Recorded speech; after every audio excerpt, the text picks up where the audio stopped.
Hey everyone, Random Randy here.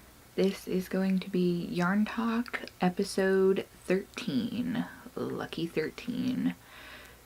So Vita is almost over and I kinda bombed out about the 20th, but I've been trying here and there, so I will probably put another one up tomorrow for, I believe, the last day. I think there's only 30 days in April. I honestly have no idea. But anyway, so it has been a crazy week with a lot of outside time. A lot of outside time. We finally had some sunshine, and it figures this is one of the first weekends my husband has actually not been working and sleeping all weekend in a while. So today he decided to take the kids to Anderson Island. They get to go on a ferry and took the dog with them, so they're all just gonna hang out, and hopefully the weather is a bit better there than it is here because it's kind of cloudy and a little bit chilly and it looks like it could rain at any moment. So I've just been relaxing, having some mommy time. I got my Hirschner's Yarn Haul video posted. I'm going to be hopefully getting this posted shortly. And maybe if I'm feeling super ambitious, I might do another creepy reading video.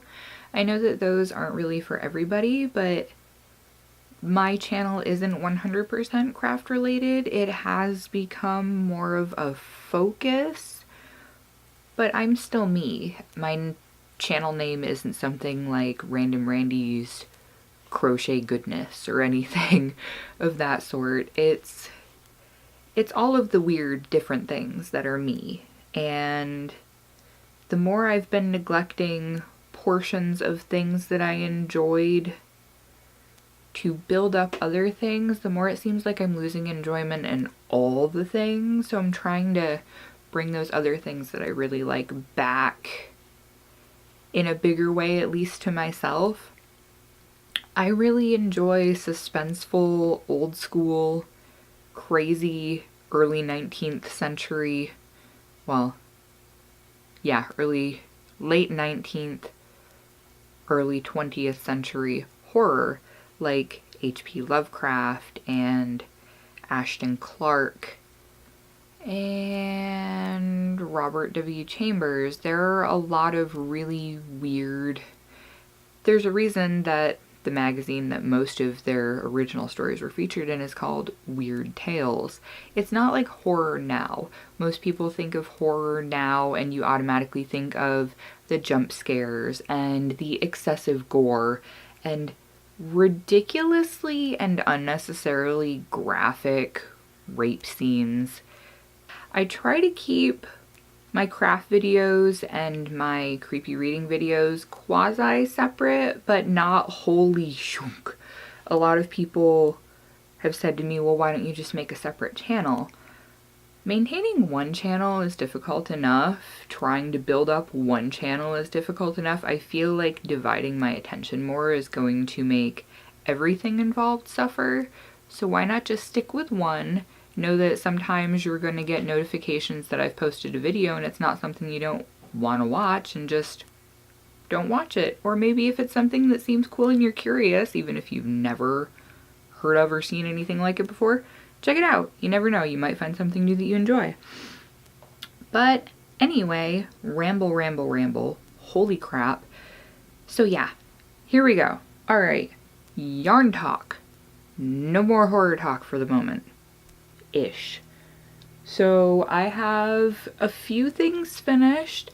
I know I've showed some of them in my Vitas, but I can't remember if I showed them in a yarn talk or not, and I don't feel like going back and watching my last video. Usually I will watch my videos after I've posted them 3 or 4 times so that I know what I've already talked about.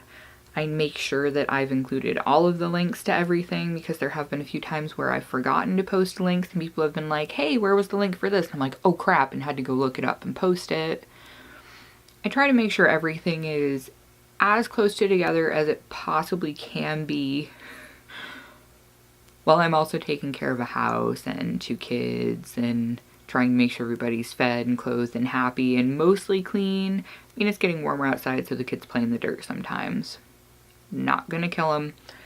So, things that I have finished.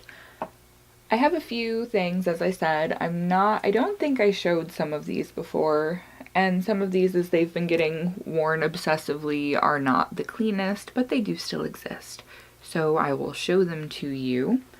First thing is, this is a preemie octopus. This is for a friend of mine. She asked me to make it for her daughter, who, although she is she's like 3 months old now, I think. But she wanted me to make one in pink and black. So I striped it up here at the top, and then I alternated every tentacle on the bottom, pink, black, all the way around. And I just embroidered little eyeballs on here. Eyeballs and a mouth. I don't know if you'll be able to see it, but the eyes actually have a sparkle thread running through them. The one eye is a little bit wonky, this first one. But the second one turned out pretty good, and she was happy with it regardless. So hopefully I'll be getting to send that off to her soon for her daughter.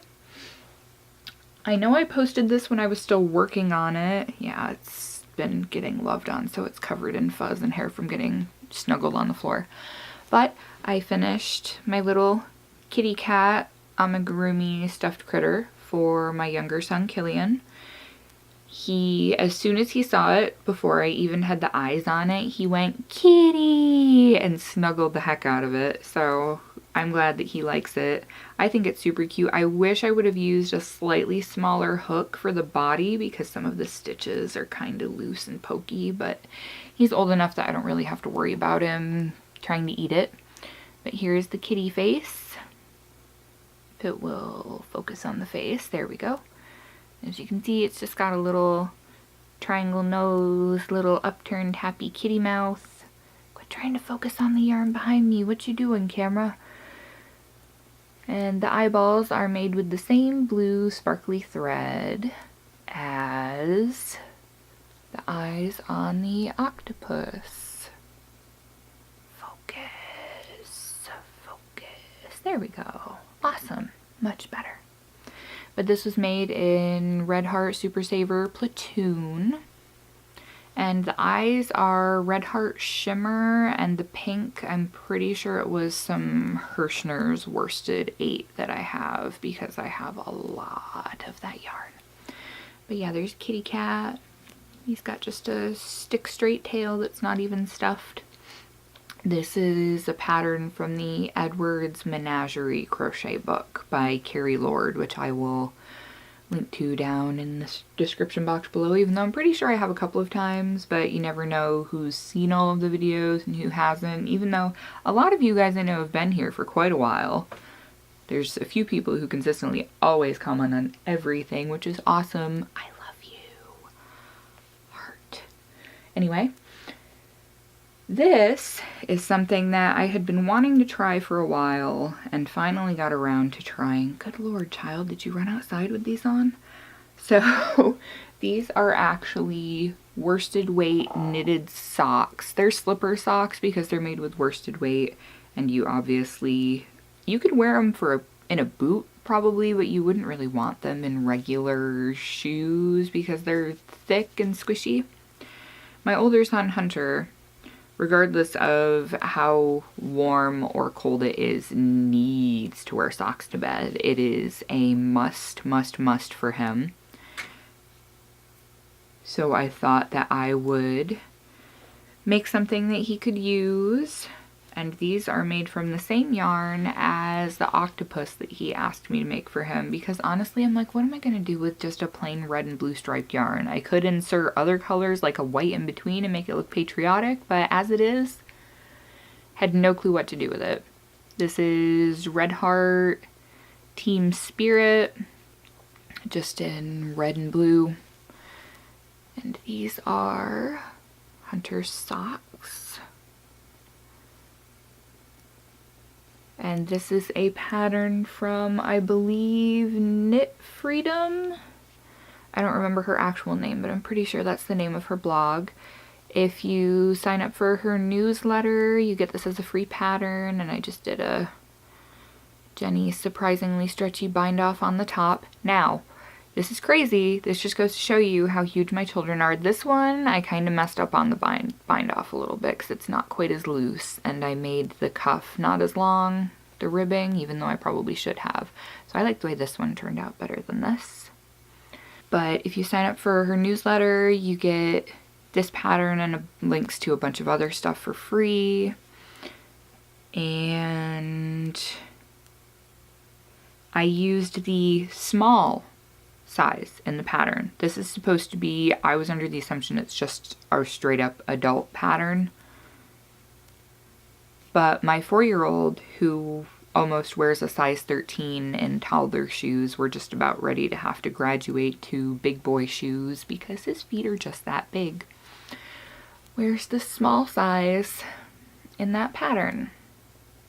And the only thing that I did differently in it as I was making it is that as soon as you were done with the heel turn and you got back to knitting in the round, I just went and did the ribbing, and I did 1.5 inches for the top because these are supposed to be crew length socks on an adult person, and they would be, I think it said to do ribbing for 5, or knit in the round for 5 inches and then do 1.5 inches of ribbing for the cuff. And obviously those would be up to the knees on my toddler, who, although he's almost 4 feet tall, he's still not an adult. So I just did 1.5 inches on the top here. And I like the way this one looks a lot better, honestly. Even though I do like that this one has the little bit of blue on the toe. But I didn't do any cutting with the colors or anything. That's just the way the striping turned out. He absolutely loves them because they are Spider-Man colors, and red and blue are Hunter's favorite colors. So they're acrylic. They were kind of stiff at first. He insisted on wearing them before I even got the opportunity to wash them. As soon as I was done that day, he was like, "Can I wear those around the house?" I was like, "Sure, buddy, let's put them on." So he put the socks on, and oh, they're so squishy, and he ran around the house all morning with them on until it was time to get dressed. So I washed them that day and got them out of the dryer in the afternoon, and they're so much softer. They have better drape. They're great. I'm very happy with them, and so is he, and that's what matters.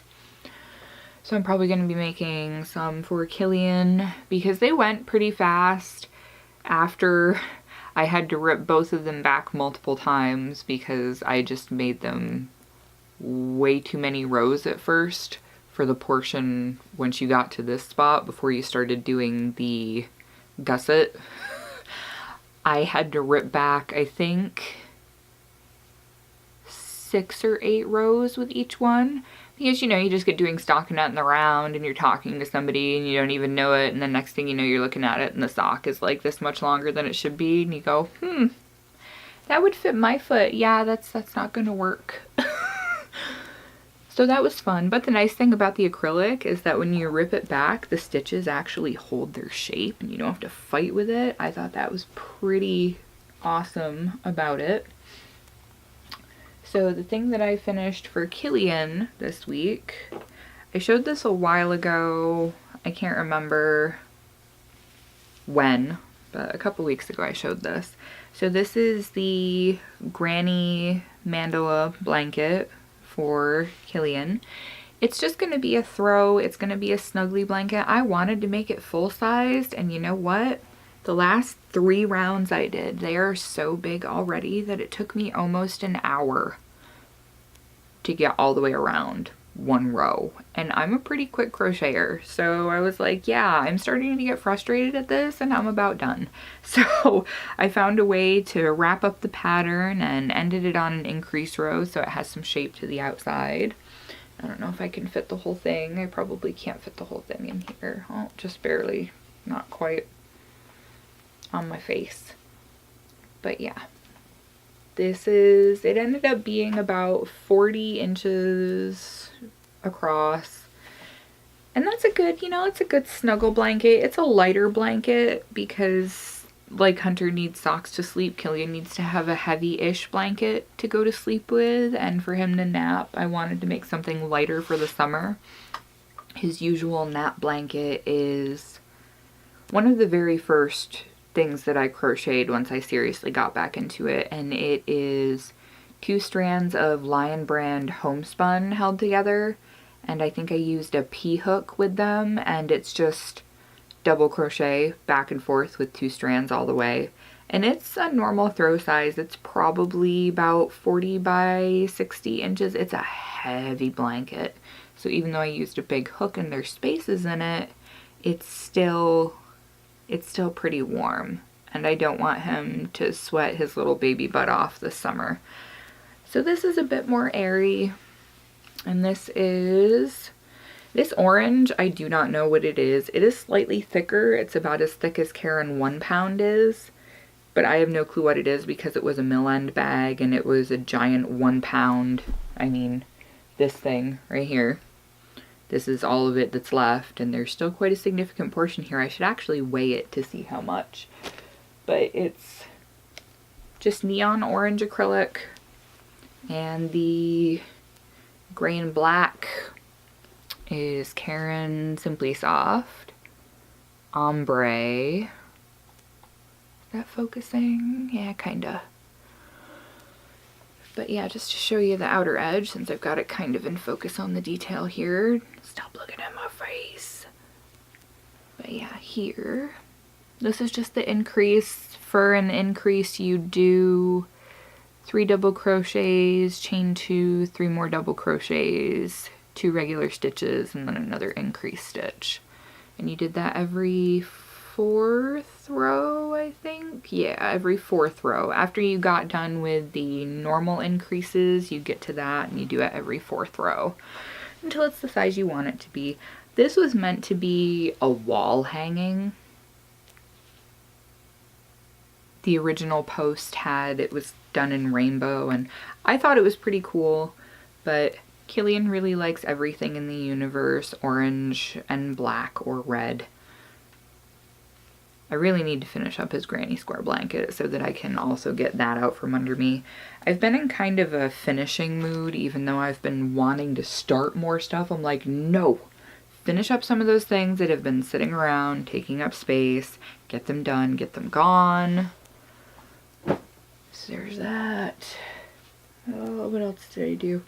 That is it for, oh, these right here. I have the information about it in my last yarn haul video, so if you are in the UK and haven't heard about it, or if you are able to ship internationally, or even if you know a bunch of people that can get together and make them and pool money together to ship it, you'd probably have to do it priority. That's what I'm going to be doing on Monday, is sending it priority, so hopefully it will be there within a few days as soon as it gets processed. I'm making some crochet flowers. I actually need to make some more. I want to get an envelope, a priority envelope worth. But I've been making some flowers for a flower for Jenny. Jenny is a girl in the UK. Her mom runs the subscription box service, Little Box of Crochet.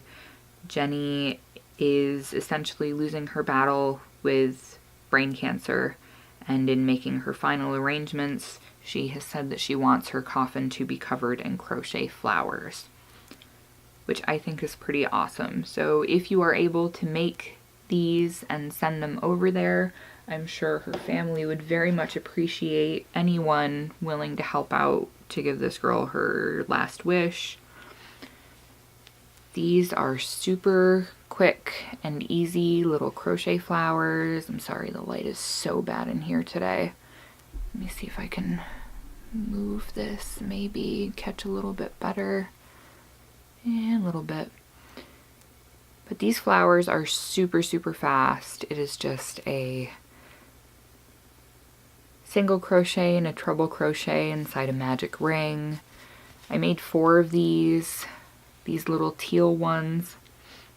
And I included the tutorial for this particular flower, which is from Bee Hooked Crochet, in my last video and the yarn haul video where I was talking about it. And this is a crochet rose, which I believe was also from Bee Hooked Crochet. I'll have to look it up. But I made this with the Red Heart Shimmer yarn. I'm going to be making some more. I want to make some more of the bigger flowers to add. This didn't honestly take me too terribly long to make, and it's really nice. It would be another good way to use up yarn scraps. So there's that, which is also done. Works in progress. I have 3 of them right now. 5 if you count my scrap blanket, and 5 if you count my scrap blanket and Killian's granny square blanket. So the first one that I started, and I will probably finish this up today. I started this the other day just on a whim. I am making this, I'm not sure if it's going to be a top or a bikini, which you're looking at the colors and probably going, ew, what are you thinking? But not all girls like things that are pink or purple for that matter. So this is made with leftover Red Heart Super Saver Platoon, and this is made with Urban Camo. This is also probably a different design from the way that you normally see a cup made. And I do still have to cinch the middle together. You can see I've still got ends hanging off. But I like this much better than the usual chain 11 to 15 or 17. Go up one side, down the other, back and forth, back and forth, back and forth. And it makes that bent cup shape, which is fine if you have breasts that are the typical shape. But I found that I personally don't have breasts that are the normal shape because they don't fill out a cup the way that they're supposed to. Joys of being kind of flat. Thanks, Mom! Anyway, but this is it's much better suited to conforming to different shaped breasts. It doesn't have the support of one of those other ones on its own. However, depending upon how you put it together into a top, if you were just going to make this like a sliding triangle bikini, you're going to be good as long as you don't move too much, bounce around at all. Otherwise, there are ways to connect pieces like this together to make them much more secure, so they will hold your girls in place and look good but still be comfortable. I'm very much about comfort. But anyway, I haven't decided what else I'm going to use with this as far as colors go.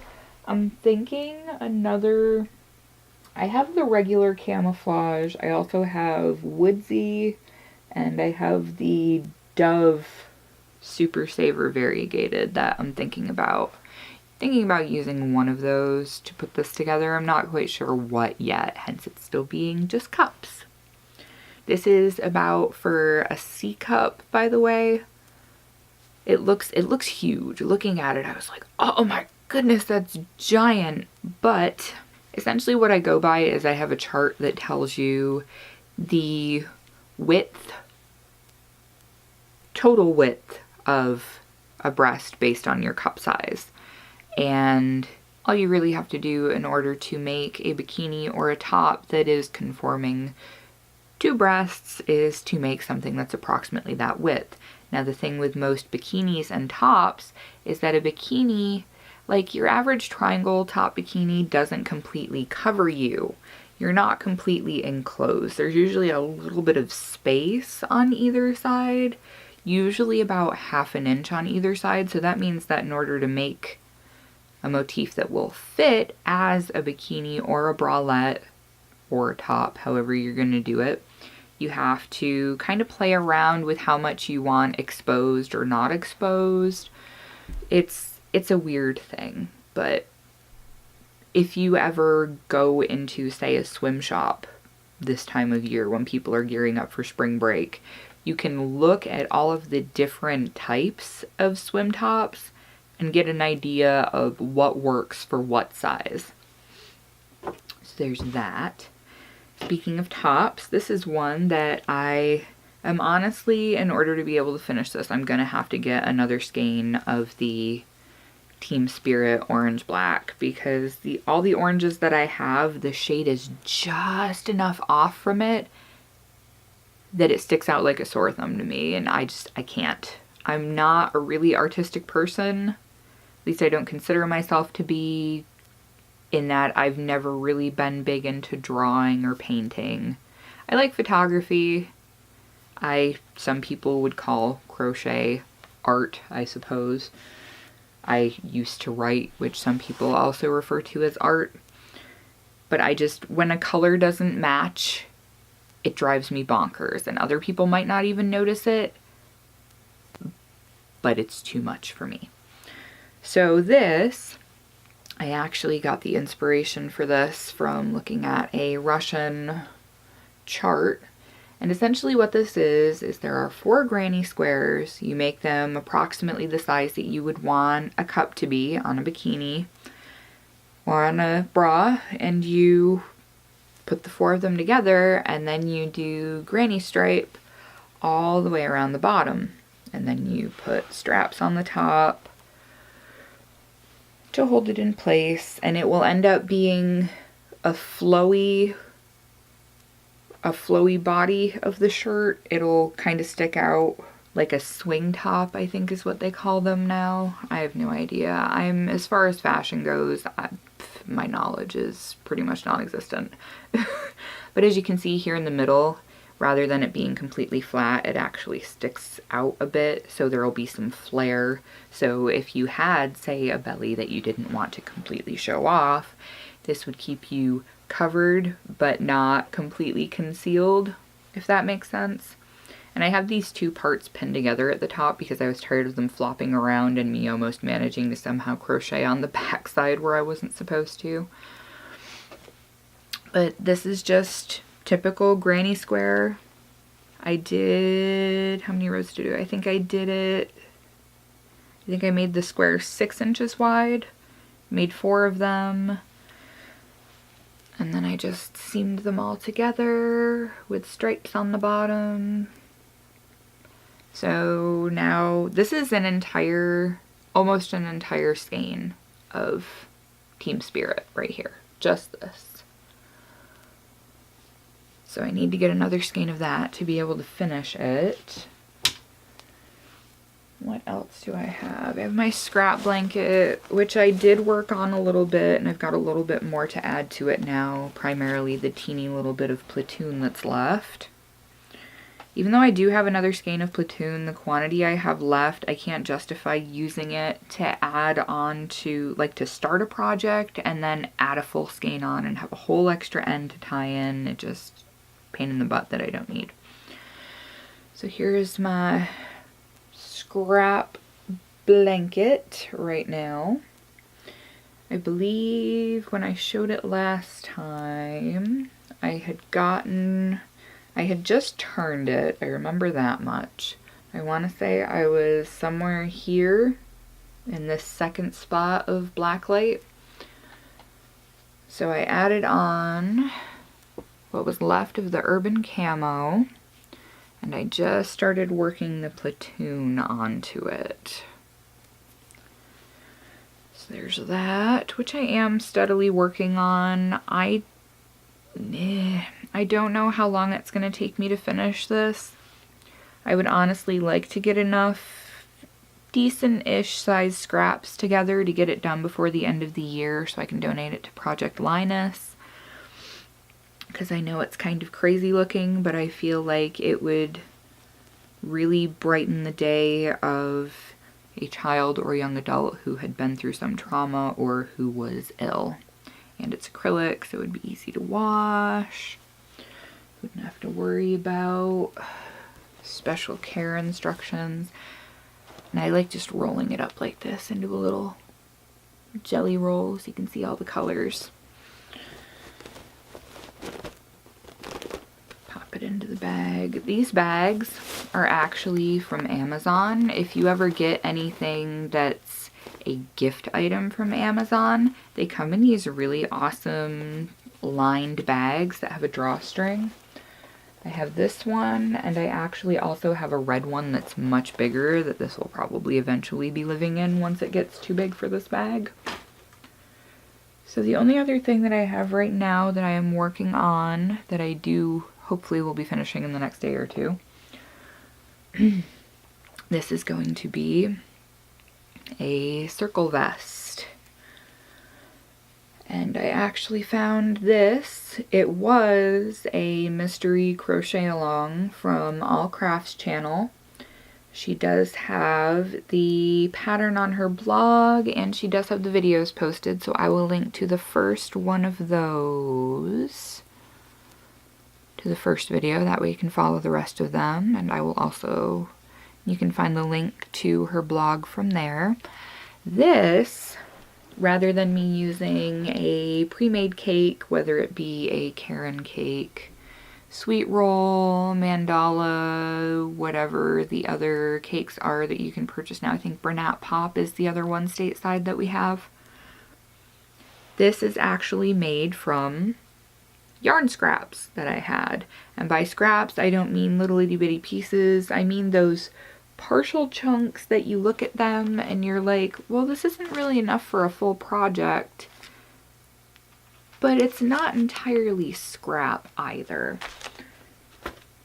So I'm taking my greens and purples, I'm taking stock of all of them. I'm actually almost through the first one. But I have a ball winder, so what I did is I took whatever the chunks were that I had. I tried to keep them around the same weight. Most of these are somewhere between 20 and 30 grams per color. So this is in the middle, this big portion here. Stop looking at my face, look at the yarn. Look at the yarn, camera, there we go. This purple portion in the middle is Red Heart Super Saver Grape Fizz. This pretty green is dark teal. This is a Big Twist brand yarn. This purple is Hobby Lobby's I Love This Yarn in Grapette, and as you can see it's got the silver thread through it. And this one out here on the edge that I'm using right now, that I'm just about done with, is another Big Twist. It's a Big Twist Premium. It might just be called Teal. I don't have the ball band with me, so I'm not sure. And this is all I have left of it, so I should be able to finish... Where the heck is the end? I might be able to get to the end of this row with it before it switches colors, which will be great. But all that I did to put them together is a Russian join, which is essentially where you take the end and you don't knot it, but you actually make a loop, push the end through the plies of the pre-existing yarn, weave your opposite yarn, you poke it through the loop that you just made, and weave that end into itself, and you pull them tight, and you get an almost seamless join. It'll make one or two stitches slightly thicker, but with longer pieces of yarn, it's a lot better than knotting things together, or my usual join as you go method, which is leaving a fairly long tail, and as you go you take that tail and you carry it along and you do stitches with parts of the tail so that it's incorporated in better and is very much less likely to be able to unravel. So what I'll be doing when I get closer to the end of this is I will be attaching it to the center of this cake right here, which I just recently wound. I put this together last night, seeing that I was getting closer to being done. This middle portion is something from Deborah Norville. What's this colorway? This is Aubergine. It's this really dark, pretty plum purple. And the outside is actually a Hirschner's holiday yarn, which is green with silver sparkles through it. So I'm alternating purple and green, well, teal-ish up until that green. And right now, and the pattern is made to fit most women, and there are also plus size instructions for it. But this is just going to be like a Stevie Nicks style circular boho vest jacket. I don't know if you can call it a jacket because it doesn't have sleeves. But if you wanted to add sleeves, it really wouldn't be a big deal to do so. Honestly, it'd just be a matter of tying on your yarn and doing rounds here until it was the length you wanted it. But this is just going to be sleeveless. It's just going to be a cute little thing. I don't know if I'm going to keep it for myself or if I'm going to give it to somebody or if I want to put it up in my shop. I'm honestly not sure. I really like the way that it's looking so far, but I think for me, I would probably want it just in plain black because then I don't have to worry about what I'm wearing under it trying to match.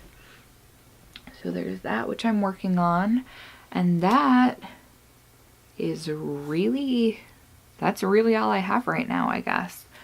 I am going to hopefully be finishing up the circle jacket this weekend. I want to work on the bikini bralette thinger much more. Yes, thinger is a technical term, by the way, in case you were curious. It is a technical scientific term. And I hope you guys could see everything okay. It is so dark outside right now, and it's 11:30 in the morning, and I have two lights shining in my face over here that are honestly kind of giving me a headache. I have the overhead light on, I have the curtains open to try and get some light in here, and I still look like I'm on a dramatic film set. Like, this side is all dark and in shadow. It's kind of ridiculous. Anyway, I'm going to leave the giveaway for my 100 subscribers open through tomorrow. I will be changing the title of the video it's in and the information to closed Monday morning. So if you are interested in possibly upping your stash or starting a stash with some yarn from me, I will leave a link to the video with the giveaway information in it, and you can watch it until right up near the end where I give the information and answer the question that's in there in the comments on that specific video, not on this one, because on this one won't count. And early next week I will be doing a drawing. I will be recording a video where I will be pulling a name from one of the people who's commented on that video, and then I will figure out what to do as far as giving away the prizes for people, and we'll get everybody's contact information and hopefully get all those things in the mail by the end of next week. I still need to do more posts on Etsy. I have been so bad about that. I'm getting tons and tons of likes on Etsy, but I'm not getting very many orders. I'm trying to figure out what I can do to convert those likes into orders without spending a lot more money, because advertising on Etsy is reasonable. It has actually increased the amount of revenue I am generating, but I would really like to make crafting into a lucrative side hustle. I know that I'm not going to be able to make enough things, and I can't charge the kinds of prices where I would be able to make this a 100% full-time job. But if I can bring in what I would be getting at, say, a minimum wage job in a month, and this is before they changed the rates, if I could be making what minimum wage would be back home in New York over the course of a month crafting, I would be content with that, because that would be about $500 a month. If I could get to that point, I would be ecstatic. That would be fantastic, because then when my kids are old enough to start going to school, I could say, well, what's the point in me getting a part-time job where I'm going to be making as much as I can make at home?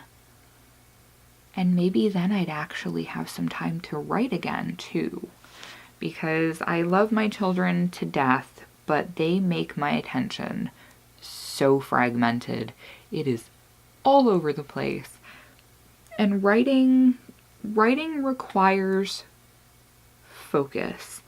I was watching something recently about how people have become so focused on multitasking that nothing gets completely accomplished, that we really need to focus more on single tasking or devoting our attention completely to one thing at a time. And in order to achieve that deep focus, it takes about half an hour to get into that mindset of fully devoting yourself to something. And if anything interrupts that focus, it starts the process all over again. Say you're 15 minutes into really getting into something, and the kids come barging in, screaming, yelling, whether it's happy screams or somebody just threw a wooden block at my head screams. Either way, it's going to reset the clock, and it's going to take you longer to get into the mindset to be able to really be productive and just get to that automatic state where you're in that workflow and everything's just going along swimmingly. It's really hard. It's difficult sometimes. But I also don't want to send my kids to daycare or pre-K just to get them out of my hair. It's a really weird dichotomy. Like, I really, really wish I had more time away from my kids to get things done. But by the same token, like right now, for instance, my husband has been gone with the kids for almost 3 hours. About every 5 minutes, I will hear a noise from outside. And I will think that it's one of the kids, one of my children, making noise, when it's actually one of the neighbor's kids running around outside raising hell. And it just totally throws me. I'm constantly thinking, I hope the kids are okay. I hope they're having fun. I hope Adam is having fun with them and he's not annoyed because he doesn't spend all day with them like me. I hope that he's understanding Hunter okay, because Hunter, I'm his mother. I understand just about everything he says, even when what comes out of his mouth is a jumbled mash of sounds that no other human being on the planet could understand. If you have kids and you've dealt with them when they were young, you probably know what I mean. So I'm kind of going crazy. Little bit neurotic right now, not knowing what's going on with my kids. But I finally have time to myself, so I should be like, yay, happy mommy time. But I'm still freaking out because they're not here. Yeah. So, after rambling for a few more minutes than I intended to, this is it for me for this episode of Yarn Talk, and I will catch you guys all next time. Bye.